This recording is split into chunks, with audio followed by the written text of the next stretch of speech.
Les amis, est-ce que vous connaissez Chella? Je vais vous faire découvrir un patrimoine marocain hors du commun qui s'étend sur 3 époques. L'époque mauritanienne, l'époque romaine et l'époque des Mérinides. C'est un site archéologique qui se trouve à Rabat. Je vous le montre. On est parti. Au niveau des prix, vous avez 35 dirhams pour les Marocains, 70 dirhams pour les étrangers.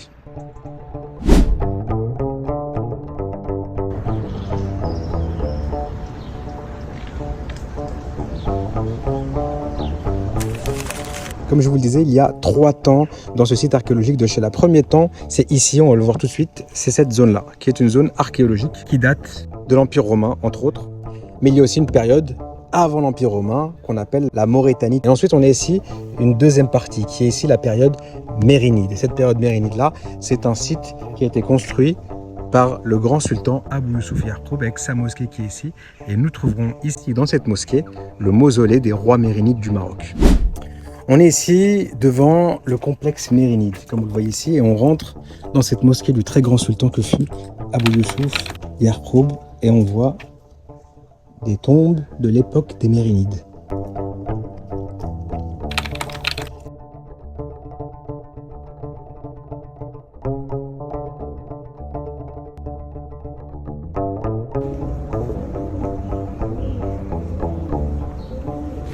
Petite info inutile, mais bon, c'est intéressant de le dire, vous voyez, il y a des cigognes partout ici, il y a environ 70 cigognes. Elles vivent ici, excepté en été où elles partent, et quand elles reviennent exactement ici. Ici, vous avez la tombe du sultan mérinide Aboul Hassan. Il a régné de 1331 à 1351. Sa capitale était Fès et il est surtout connu pour être l'unificateur de l'Afrique du Nord puisqu'il est parvenu à unifier momentanément le Maroc actuel, l'Algérie actuelle et la Tunisie actuelle sous son autorité. Il a conquéri Tlemcen en 1337 et Tunis en 1347. Parmi les choses qu'il a construites, il y a notamment la madrasa Abou Aynania de Fès et la mosquée de Tlemcen.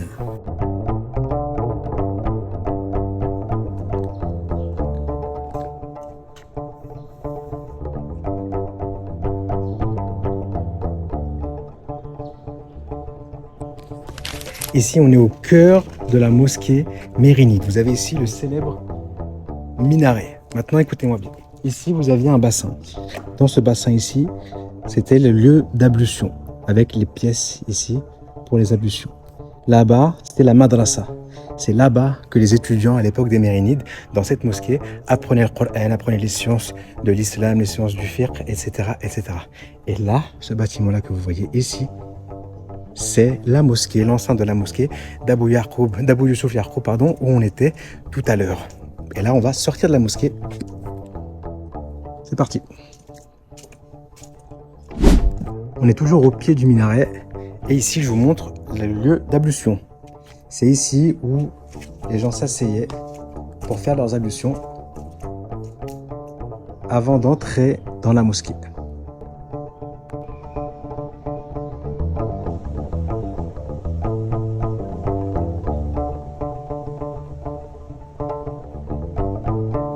Maintenant, on rentre dans le hammam mérinide, l'un des plus anciens hammams du Maroc.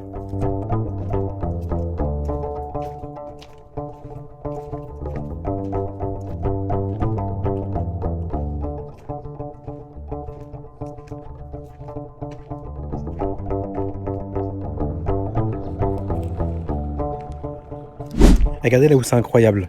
Vous avez derrière moi l'époque mérinide et vous avez ici l'époque antique. Ici, ce sont les termes de la Rome antique à l'époque où cette zone du Maroc était gouvernée par les Romains.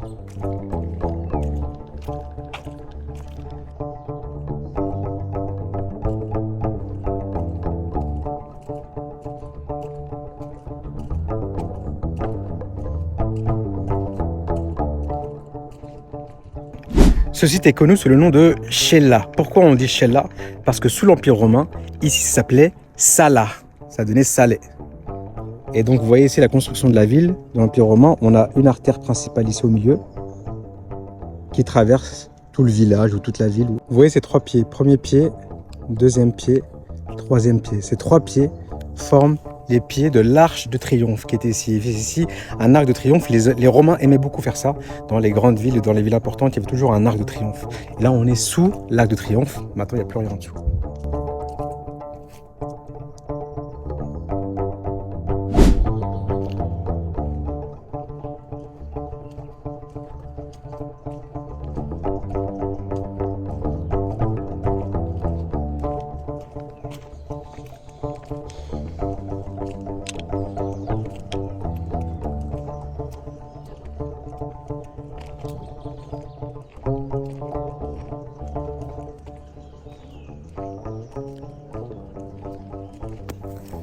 Voici des reliques des différentes périodes qu'on a traversées. D'abord ici, nous avons des fioles de parfum de l'époque mérinide. Ensuite, nous avons des jarres. Ces premières jarres sont celles où on mettait les trésors, et cette grosse jarre avec les bras, c'est une jarre d'eau. Ensuite, on a les tasses à l'époque de l'Empire romain, donc des tasses dans lesquelles ils buvaient de l'eau. Ensuite, on a des pièces qui datent de l'époque des royaumes amazirs, des royaumes berbères, l'époque du roi Juba II. Et Juba II, justement, c'est le père de cette personne représentée dans cette statue. Cette personne, c'est Ptolémée, l'un des rois berbères qui a régné de 23 à 40 après Jésus-Christ. Je vous invite vraiment, si vous passez par Rabat, à visiter ce site archéologique de Chella. C'est incroyable à quel point on traverse l'histoire du Maroc et les différentes périodes du Maroc dans un seul et même endroit.